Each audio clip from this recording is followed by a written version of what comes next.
life is going to happen. And you're gonna set up a plan, and you're gonna have a vision, and you're gonna hope that it's gonna turn out perfect. But what so often happens in life is that things get burned. And things go the wrong way. And it's in that moment that you're gonna have to choose your reaction.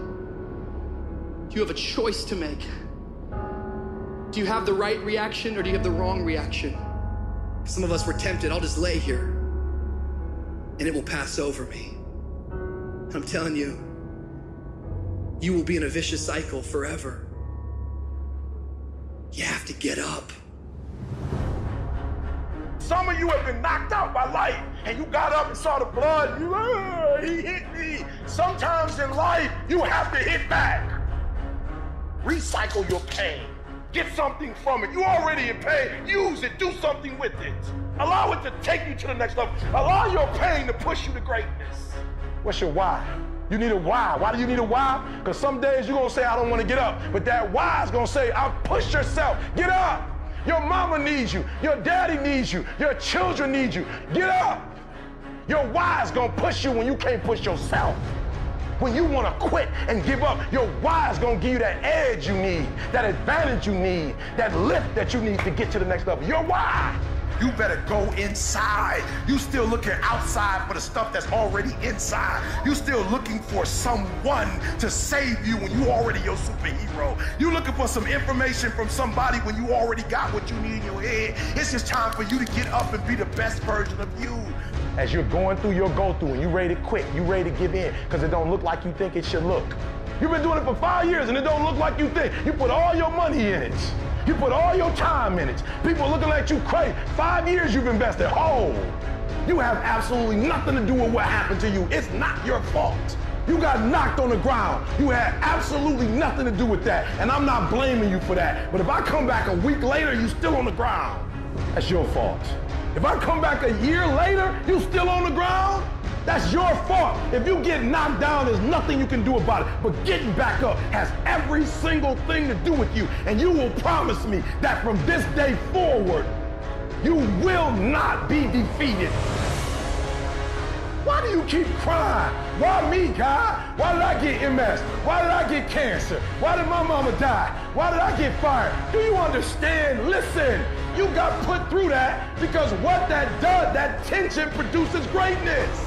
Stop running from it and run to it. Stop telling me what you're going through. The greats, they get to it, they go through it.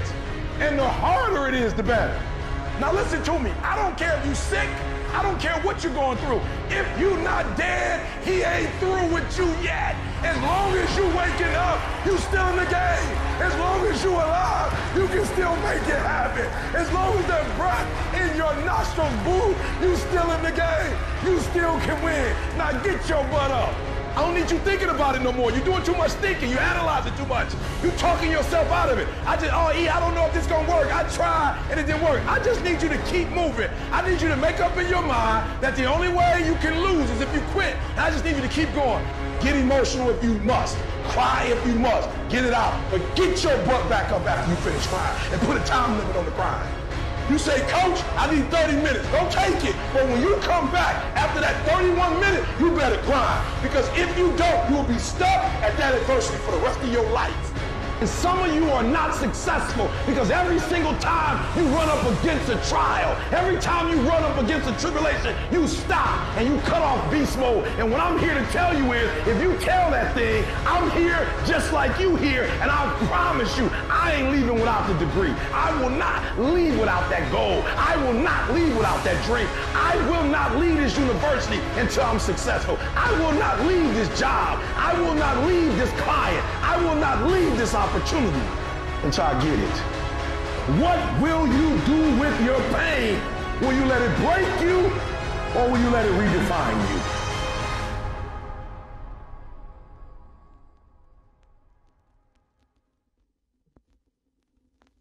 I found that nothing in life is worthwhile unless you take risks. Nothing. Nelson Mandela said, "There is no passion to be found playing small and settling for a life that's less than the one you're capable of living." Now, I'm sure in your experiences in school and applying to college and picking your major and deciding what you want to do with life, I'm sure people have told you to make sure you have something to fall back on. Make sure you got something to fall back on, honey. But I never understood that concept, having something to fall back on. If I'm going to fall, I don't want to fall back on anything. I want to fall forward. I figure at least this way I'll see what I'm going to hit. Without consistency, you'll never finish. So do what you feel passionate about. Take chances. Don't be afraid to fail. There's an old IQ test, was 9 dots, and you had to draw 5 lines with a pencil within these 9 dots without lifting the pencil. The only way to do it was to go outside the box. Don't be afraid to think outside the box. Don't be afraid to fail big, to dream big. But remember, dreams without goals are just dreams. Reggie Jackson struck out 2,600 times in his career, the most in the history of baseball. But you don't hear about the strikeouts. People remember the home runs. Fall forward. Thomas Edison conducted 1,000 failed experiments. Did you know that? I didn't know that. Because the 1,001st was the light bulb. Fall forward. Every failed experiment is one step closer to success. You've got to take risks, and I'm sure you've probably heard that before, but I want to talk to you about why that's so important. You will fail at some point in your life. Accept it. You will lose. You will embarrass yourself. You will suck at something. There's no doubt about it. And I know that's probably not a traditional message for a graduation ceremony, but hey, I'm telling you, embrace it, because it's inevitable.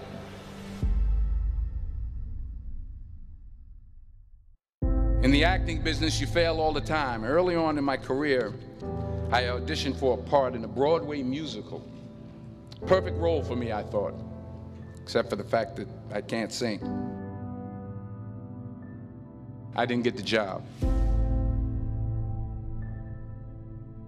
But here's the thing. I didn't quit. I didn't fall back. I walked out of there to prepare for the next audition, and the next audition, and the next audition. I prayed. I prayed, and I prayed. But I continued to fail, and fail, and fail. But it didn't matter, because you know what? There's an old saying, you hang around the barbershop long enough, sooner or later you're going to get a haircut. So you will catch a break, and I did catch a break. Last year, I did a play called Fences on Broadway. But here's the kicker. It was at the Court Theater. It was at the same theater that I failed that first audition 30 years prior. The point is, every graduate here today has the training and the talent to succeed. But do you have the guts to fail? If you don't fail, you're not even trying. I'll say it again. If you don't fail, you're not even trying. To get something you never had, you have to do something you never did. So imagine you're on your deathbed, and standing around your deathbed are the ghosts representing your unfulfilled potential. The ghost of the ideas you never acted on. The ghost of the talents you didn't use. And they're standing around your bed, angry, disappointed, and upset. They say, we came to you because you could have brought us to life, they say. And now we have to go to the grave together. So I ask you today, How many ghosts are going to be around your bed when your time comes?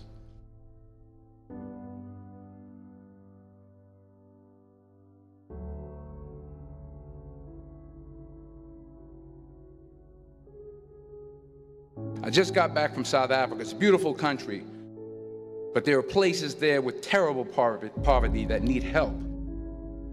And Africa is just the tip of the iceberg. The Middle East needs your help. Japan needs your help. Alabama needs your help. Tennessee needs your help. Louisiana needs your help. Philadelphia needs your help. The world needs a lot, and we need it from you. We really do. We need it from you young people. I mean, I'm not speaking for the rest of us up here, but I know I'm getting a little grayer. We need it from you, the young people, because remember this. You got to get out there. You got to give it everything you got, whether it's your time, your talent, your prayers, or your treasures. What are you going to do with what you have? I'm not talking about how much you have. Some of you are business majors, some of you are theologians, nurses, sociologists. Some of you have money, some of you have patience, some of you have kindness, some of you have love, some of you have the gift of long suffering. Whatever it is, whatever your gift is, what are you going to do with what you have? All right, now here's my last point about failure. Sometimes it's the best way to figure out where you're going. Your life will never be a straight path. I began at Fordham University as a pre-med student. I took a course called cardiac morphogenesis. I couldn't read it, I couldn't say it, I sure couldn't pass it. So then I decided to go into pre-law, then journalism. And with no academic focus, my grades took off in their own direction. I was a 1.8 GPA. And the university very politely suggested that it might be better to take some time off. I was 20 years old. I was at my lowest point. And then one day, and I remember the exact day, March 27th, 1975, I was helping my mother in her beauty shop. My mother owned a beauty shop up in Mount Vernon. And there was this older woman who was considered one of the elders in the town. And I didn't know her personally, but I was looking in the mirror, and every time I looked at the mirror, I could see her behind me, and she was staring at me. She just kept looking at me. Every time I looked at her, she kept giving me these strange looks. So she finally took the dryer off her head and she said something I'll never forget. She said, "Young boy, I have a prophecy, a spiritual prophecy." She said, "You are going to travel the world and speak to millions of people." And in the years that followed, just as that woman prophesied, I have traveled the world and I have spoken to millions of people through my movies. Millions who up till this day couldn't see me, who up till this day I couldn't see while I was talking to them, and they couldn't see me, they could only see the movie. They couldn't see the real me. But I see you today, and I'm encouraged by what I see. And I'm strengthened by what I see. Because taking risk is not just about going for a job. It's also about knowing what you know and what you don't know. It's about being open to people and to ideas. The chances you take, the people you meet, the people you love, the faith that you have, that's what's going to define you. Never be discouraged. Never hold back. Give everything you got. And when you fall throughout life, remember this: fall forward. Number one, put God first. Put God first in everything you do. Everything that you think you see in me, everything that I've accomplished, everything that you think I have, and I have a few things, everything that I have is by the grace of God. Understand that. It's a gift 40 years ago, March 27th, 1975, it was 40 years ago, just this past March, I was flunking out of college. I had a 1.7 grade point average. I hope none of you can relate. I had a 1.7 grade point average. I was sitting in my mother's beauty shop. They still call it beauty shops now? What they call it now? Yeah, I was sitting in the beauty parlor. I was sitting in my mother's beauty parlor, and I'm looking in the mirror, and I see behind me this woman under the dryer. And every time she looked up, every time I looked up, she was looking at me, just looking me in the eye. And I didn't know who she was, and I said, you know, she said, somebody give me a pen, give me a pencil, I have a prophecy. March 27, 1975, she said, boy, you are going to travel the world and speak to millions of people. Now, mind you, I was flunked out of college. I'm thinking about joining the army. I didn't know what I was going to do, and she's telling me I'm going to travel the world and speak to millions of people. Well, I have traveled the world, and I have spoke to millions of people. But that's not the most important thing, the success that I had. The most important thing is that what she taught me and what she told me that day has stayed with me since. I've been protected. I've been directed. I've been corrected. I've kept God in my life, and it's kept me humble. I didn't always stick with him, but he always stuck with me. So stick with him in everything you do.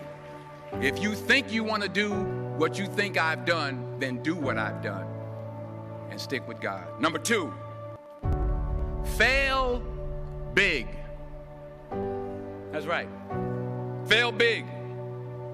Today's the beginning of the rest of your life, and it can be very frightening. It's a new world out there. It's a mean world out there, and you only live once. So do what you feel passionate about. Take chances professionally. Don't be afraid to fail. There's an old IQ test, was 9 dots, and you had to draw 5 lines with a pencil within these 9 dots without lifting the pencil. The only way to do it was to go outside the box. So don't be afraid to go outside the box. Don't be afraid to think outside the box. Don't be afraid to fail big, to dream big. But remember, dreams without goals are just dreams, and they ultimately fuel disappointment. So have dreams, but have goals. Life goals, yearly goals, monthly goals, daily goals. I try to give myself a goal every day. Sometimes it's just to not curse somebody out. Simple goals, but have goals. And understand that to achieve these goals, you must apply discipline and consistency. In order to achieve your goals, you must apply discipline, which you have already done, and consistency every day, not just on Tuesday and miss a few days. You have to work at it every day. You have to plan every day. You've heard the saying, we don't plan to fail, we fail to plan. Hard work works. Working really hard is what successful people do. And in this text, tweet, twerk world that you've grown up in, remember, just because you're doing a lot more doesn't mean you're getting a lot more done. Remember that. Just because you're doing a lot more doesn't mean you're getting a lot more done. Don't confuse movement with progress. My mother told me, she said, yeah, because you can run in place all the time and never get anywhere. So continue to strive, continue to have goals, continue to progress. Number 3, you'll never see a U-Haul behind a hearse. I'll say it again. You'll never see a U-Haul behind a hearse. I don't care how much money you make, you can't take it with you. And it's not how much you have. It's what you do with what you have. We all have different talents. Some of you will be doctors, some lawyers, some scientists, some educators, some nurses, some teachers. Yeah, okay. Some preachers. The most selfish thing you can do in this world is help someone else.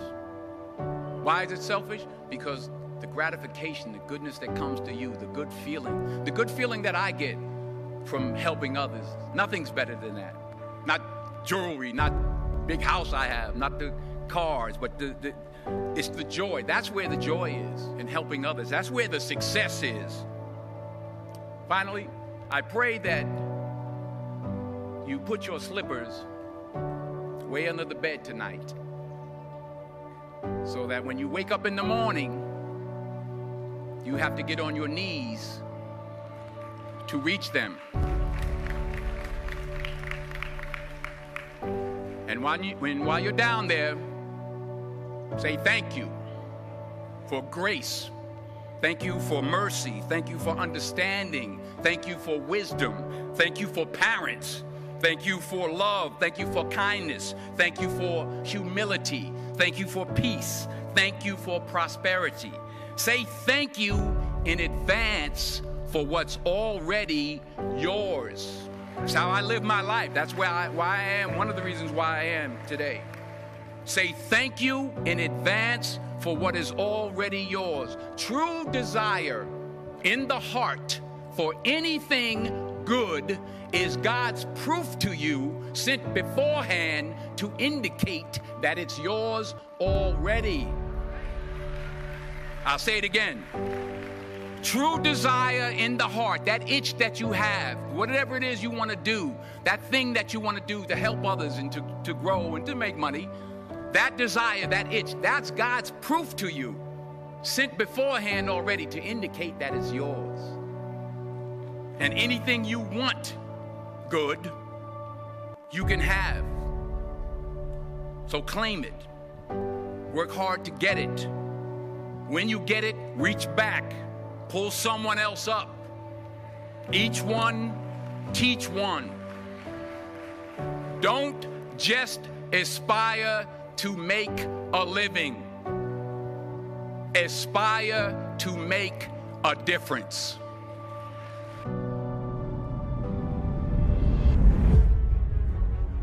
If the lion is the king of the jungle, how can he be the king of the jungle?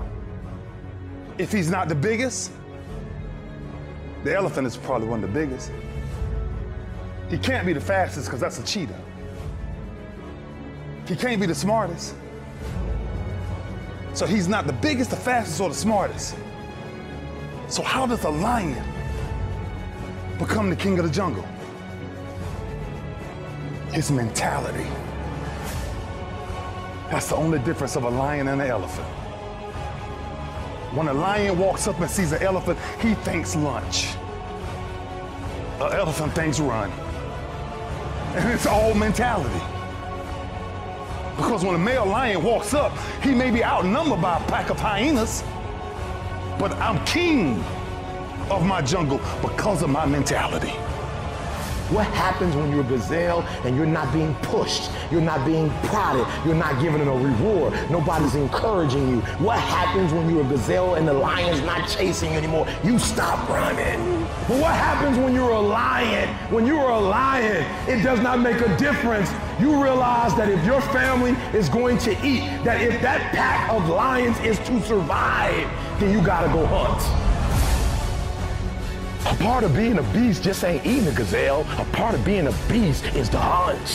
It's the hunt that they're excited about. They like to see the gazelles run. Then boom, they take off. Because real lions like to hunt. They love the process just as much as they love the prize. And some of y'all just want to score. You don't like the process. You're not in love with the process. A true hunter's goal is not the prize. A true hunter's goal is to hunt. That's what they live for.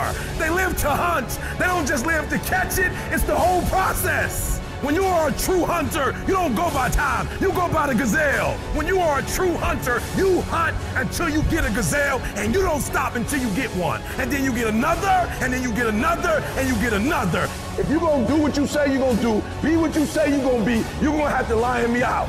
You a gazelle, you're gonna come up short. You a gazelle, you're gonna have an average experience. You a student, I need you in lion mode. You an entrepreneur, I need you in lion mode. You trying to lose weight, lion mode. You can't do nothing significant in gazelle mode, nothing. Nothing impressive happens in gazelle mode. Nothing happens in run mode, give up mode, quit mode, scared mode, fearful mode, nothing happens. Everything happened in lion mode like I'm coming to get you.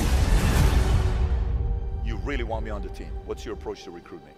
You want first place, come play with me. You want second place, go somewhere else. Like, I would watch Magic play. I'd watch Michael play. And I would see them do these unbelievable things, and I'd say, you know, can I get to that level? I don't know, but let's find out.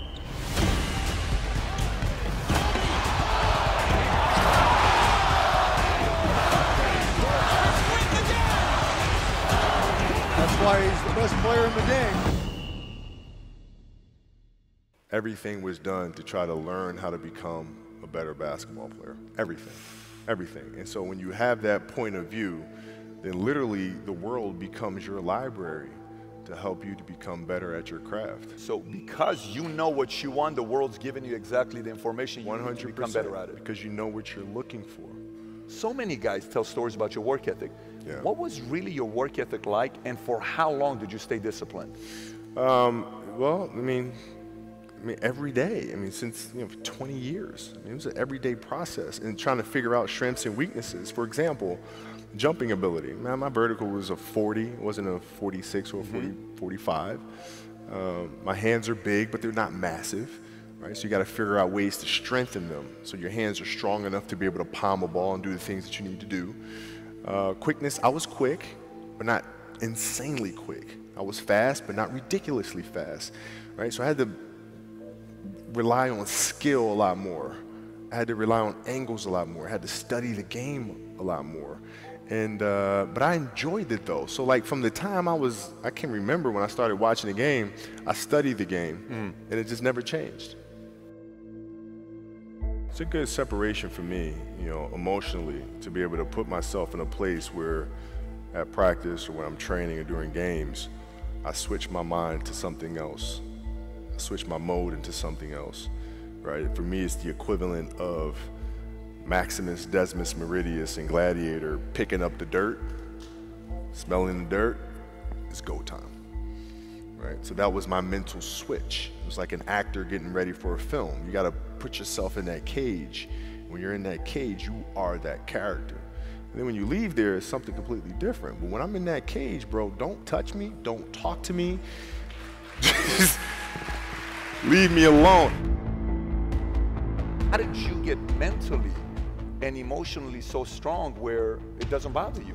Well, you know, you got to look at the reality of the situation. You know, like for me, it's not, you know, you kind of got to get over yourself. Like, it's not about you, man. Like, oh, okay, you feel embarrassed. You're not that important. Like, get over yourself. That's where you go. Get over yourself, right? Like you're worried about how people may perceive you, and like you're walking around and it's embarrassing because you shot 5 air balls. Get over yourself, right? And then after that, it's okay, well, why did those air balls happen? Got it. High school, year before, we played 35 games, max, right? Week in between, spaced out, plenty of time to rest. In the NBA, it's back to back to back to back to back to back to back. I didn't have the legs. So you look at the shot, every shot was online. Every shot was online, but every shot was short. Right? I got to get stronger. I got to train differently. The weight training program that I'm doing, I got to tailor it for an 82-game season so that when the playoffs come around, my legs are stronger and that ball gets there. So I look at it with rationale and say, okay, well, the reason why I shot air balls is because my legs aren't there. I go, well, next year they'll be there. That was it. Done. Done. Were there some names that you looked at and says, these 3 guys are as crazy as I am? At the time, I deal with what I've referred to as Goat Mountain. I went to Goat Mountain and I talked to Magic, Michael, Bird, Hakeem Olajuwon, Jerry West, Oscar Robinson, Bill Russell. You know, so I would talk to them. What did you do? What were your experiences? Michael in particular, he's become my big brother. He's been my big brother since I first came in the league. And what was that process like? So I went to them and started understanding the ins and outs of the game and, you know, how they approach things and their level of detail and obsessiveness, and that's what I did. The players that had that passion but weren't willing to commit their entire lives to doing that, right? It's a choice, right? You have other things. You have family, you have all these other things that you have to do. The game can't really be your #1 priority. And so I was just looking at that like, man, this is gonna be fun. If I'm buddies with you from high school, if I'm a cousin of yours, what happened to our relationship? How did that gravitate when you went into the league and you're determined to become the greatest, or you're determined to become one of the greatest? What happens to our relationship? Well, it suffers. It does suffer. Oh, yeah. Okay. Yeah. And you understood that. You were okay with that. Well, yeah. And the people that love you, like friends and family, like they know that about you. Got it. So they let you be you. And when you reconvene, you know, you pick back up where you left off. But make no mistake about it, everything in between is lost, right? So those long-term relationships, the commitment of time of, taking like I see a lot of players take vacations with other players that are close friends. And they'll just take vacations just to take vacations, or just hang out just to hang out. Like I never did that. Why not though? Why didn't you do that? Well, because when I retire, I didn't want to have to say, I wish I would have done more. I don't want that. You know, I don't want that.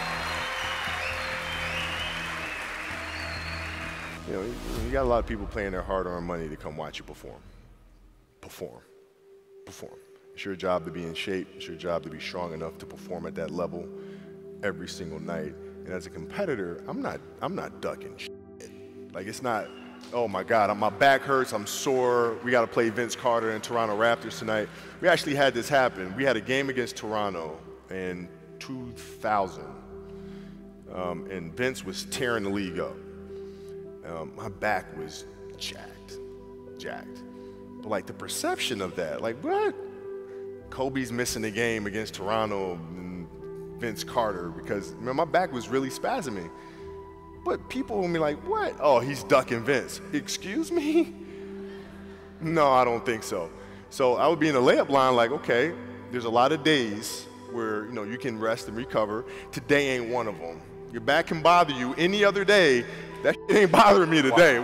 He gonna have to see me today. Yeah. Amen. Yeah. If you're looking at a big investments you got to make, what is the decision-making process there? Do you call? Is there first you do your own research? You take this much time. You call an advisor. Is there a system you follow? It's pretty simple for me. It's do you understand the business? Is it a business that you can help in some form or fashion? What are the barriers of entry to that business? And then the entrepreneurs themselves, the company itself, right? Do they have a culture that you believe is sustainable? Are these leaders people that you believe in? Are they people that are obsessives? And in turn, have they created a culture of obsessiveness? So I tend to look at those 4 factors, and that's it. That's big right there, by the way. I don't know if you guys caught that right there. That's pretty massive right there. Same determination. What's your current work schedule look like today? It's different because I personally am not writing every word of the novels. I am not animating the films. What I have to do now is make sure that the people that we bring in, these obsessives that we bring in, are challenging themselves to do the best job that they think they can do. That's what I'm there for, is for them to constantly look in the mirror and self-assess and challenge themselves. If we have a project and you're saying, okay, I can do that, that's not the project we want. The projects that say, I don't know if I can animate that. I don't know how to write that story. I don't know how to do that. Those are the things we want, because through that curiosity, you'll reach a level that you didn't think was possible. And so running the studio, that's what I'm doing.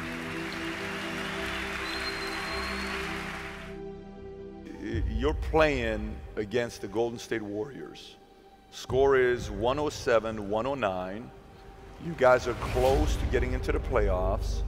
You know exactly what happens in the game. You go up, you're about to take your shot, and then all of a sudden, boom, Achilles happens, right? He went and hit the free throws, and then you walked off the stage. Yeah. And you got the surgery done. When I went in the trainer's room, my kids are in there, and you know, they're looking at you and stuff, and I'm looking at them, and I'm like, you know, it's all right, Dad's gonna be all right. It'll be fine. It'll be all right. It'll be all right. It'll be all right. As a parent, you gotta set the example. You gotta set the example. This is another obstacle. This obstacle cannot define me. It's not gonna cripple me. It's not gonna be responsible for me stepping away for the game that I love. I'm gonna step away on my own terms. And that's when the decision was made that, you know what, I'm doing it. I'm doing it. You're a freaking beast, bro. Yeah, hey.